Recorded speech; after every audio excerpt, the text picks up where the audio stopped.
نحمده ونصلي ونسلم على رسوله الكريم اما بعد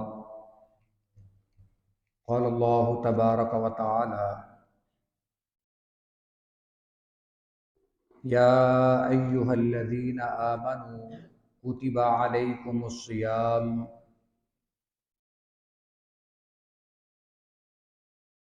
اللہ تعالیٰ فرماتے ہیں اے ایمان والو تم پر روزے فرض کر دیے گئے ہیں کما کتب علی الذین من قبلکم جیسا کہ تم سے پہلے لوگوں پر فرض کیے گئے تھے لعلکم تتقون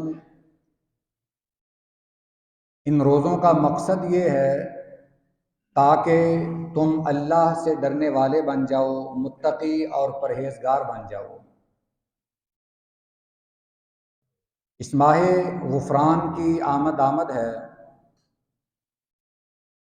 ممکن ہے آج کی رات برکتوں اور رحمتوں والی ہو، چاند نظر آ جائے، باقی جو اللہ کی مشیت ہے، جو اللہ کی مرضی ہے، ہونا تو وہی ہے۔ اس سے پہلے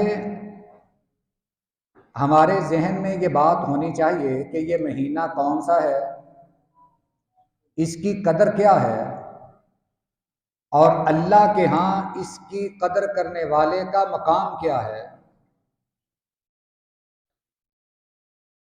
ہمارے ذہن میں یہ سوال اٹھ سکتا ہے کہ روزہ تو ایک بڑی مشقت والی عبادت ہے جو ہر کسی کے بس میں نہیں،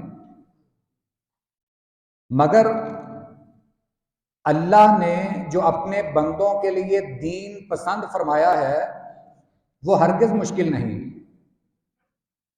اگر کوئی آدمی کسی کام کا ارادہ کر لیتا ہے اس کے لیے وہ کام مشکل نہیں۔ یہ کوہ پیما، یہ پہاڑوں کی چوٹیاں سر کرنے والے، یہ کام آسان تو نہیں، مگر ان کا ایک عزم ہے کہ ہم نے یہ کام کرنا ہے، وہ پہاڑوں کی چوٹیاں بھی سر کر لیتے ہیں۔ اور اگر کام کرنے کا ارادہ نہ ہو تو چند گز کے فاصلے پر اپنے محلے کی مسجد میں جانا بھی مشکل ہوتا ہے۔ یہ اللہ کی توفیق کی بھی بات ہے۔ اللہ جسے پسند فرماتا ہے اسے توفیق بھی عطا فرماتا ہے، اور توفیق بھی اسے ملتی ہے جو اپنے دل میں اس بات کا شوق رکھتا ہے کہ میں اپنے پروردگار کی عبادت کروں۔ جو اللہ نے مجھ پر نعمتیں نازل فرمائی ہیں، مجھے صحت دی، مجھے گھر دیا، دنیا کی ہر نعمت سے نوازا، اس کا شکر ادا کرنے کے لیے میں طرح طرح کی اپنے رب کی عبادت کروں گا۔ کبھی نماز کی صورت میں، اگر اللہ نے مال و دولت سے نوازا ہے حج کی صورت میں، زکوٰۃ کی صورت میں، اور اسی طرح روزہ رکھنے کی صورت میں۔ یہ روزہ ہم پر فرض ہے۔ اللہ تعالیٰ فرماتے ہیں کہ یہ تم سے پہلی امتوں پر بھی فرض تھا، اور یہ روزہ ایسی عبادت نہیں کہ جو انسان کے بس سے باہر ہو۔ قرآن کریم میں ہے لا یکلف اللہ نفسا الا وسعها۔ اللہ تعالیٰ نے کسی بھی جان پر اس کی طاقت سے بڑھ کر بوجھ نہیں ڈالا۔ اگر نماز ہے انسان کی طاقت کے مطابق ہے، اسی طرح کوئی بھی عبادت ہے، صدقہ، خیرات، حج، زکوٰۃ، یہ ساری عبادات انسان کی استطاعت میں ہیں۔ روزہ بھی طاقت کے مطابق ہے۔ روزے کا مقصد کیا ہے؟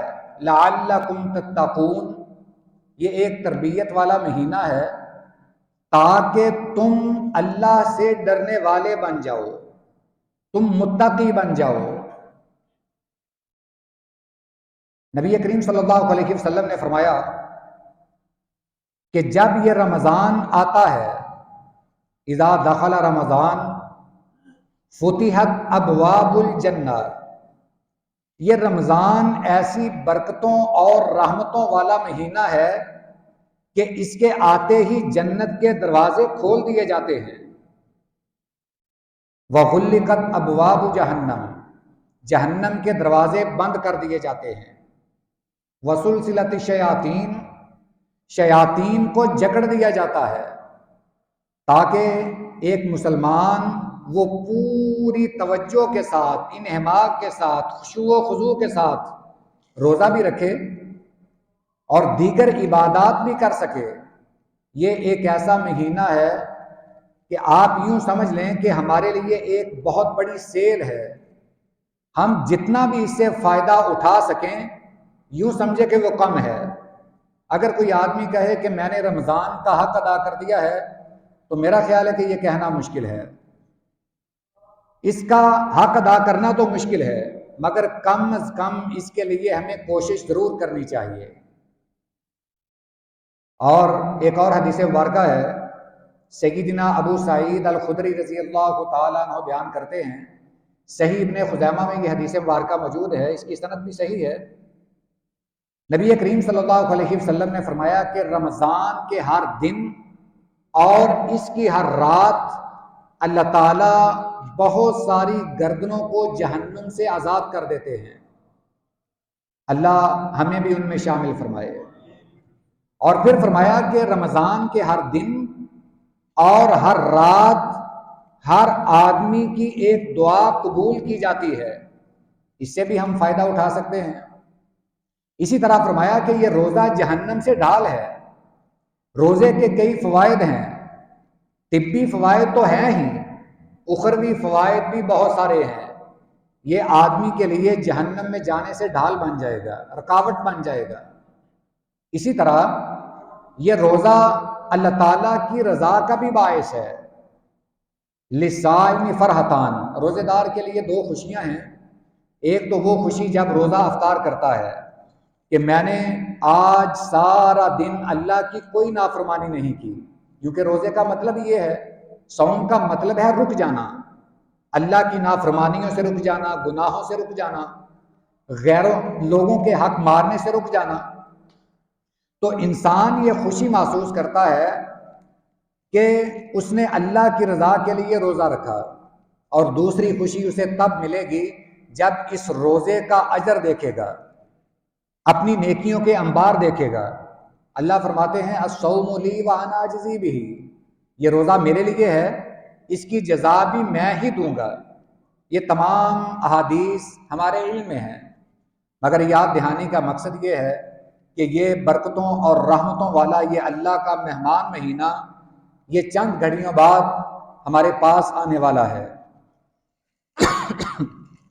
تو ہم اس کے لیے تیاری پکڑ لیں ہر طرح سے، قرآن کریم کی تلاوت کے لحاظ سے، رات کے قیام کے حساب سے۔ نبی صلی اللہ علیہ وسلم سے سیدنا